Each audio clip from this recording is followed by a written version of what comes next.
Сәлем достар, қалайсыздар? Сіздермен бірге Дина, және де осы видео тақырыбы менің жүрегім қазір нені қалайды? Міне осыған ашатын боламыз. Жүрегіңіз нені қалап тұр?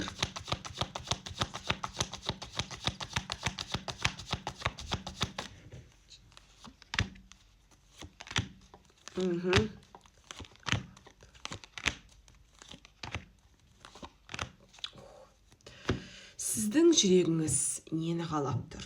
Ең біріншіден жүрегіңіз нәтиже қалап тұр.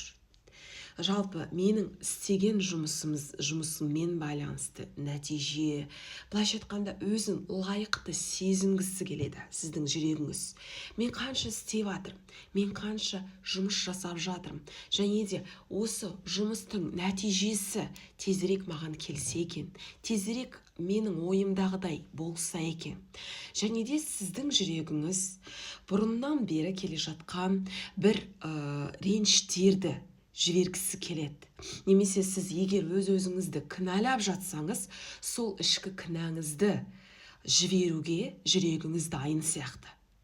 Мен бұл ауыр эмоцияларымды ішімде ұстағым келмейді деп отыр жүрегіңіз. Түсініп отырсыз ба? Неге мен ол адамға қанша жыл бойы ренжіп жүрмін? Неге мен өз-өзімді кешіре алмай жүрмін? Мүмкін соған бола уақыт келген шығар деп тұр сіздің жүрегіңіз. Түсініп отырсыз ғой. Бұл жерде қатты өз-өзіңізге қысым жасайсыз. Мен бұлай істеу керекпін, осы жолмен жүру керекпін, мен өз-өзімді білмеймін, мойындату керекпін, өз-өзімді қысу керекпін.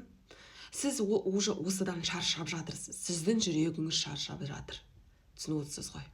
Және де егер сіз көп жұмыс жасап, шаршап жүрсеңіз, бұл жерде қашан барлығы жақсарады екен, қашан барлығы күшті болады екен. Бірақ сіздің жүрегіңіз нәтижені күтпейді. Сіздің жүрегіңіз қашан мені мойындайды, менің авторитетімді, менің істеген нәрселерімді адамдар қашан көреді екен. Міне мен осыны істедім, мен мықтымын, мен күштімін. Сен болмасаң, мен осының нәтижеге жете алмаушы едім деген. Қашан мені мойындайды екен деген осындай іштей қалау бар жүрегіңізде. Түсініп отырсыз ғой. Не қалай көмектесе аласыз өзіңіздің жүрегіңізге?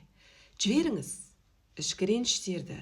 Егер жүректеріңіз қысылып бара жатса, жіберу керек.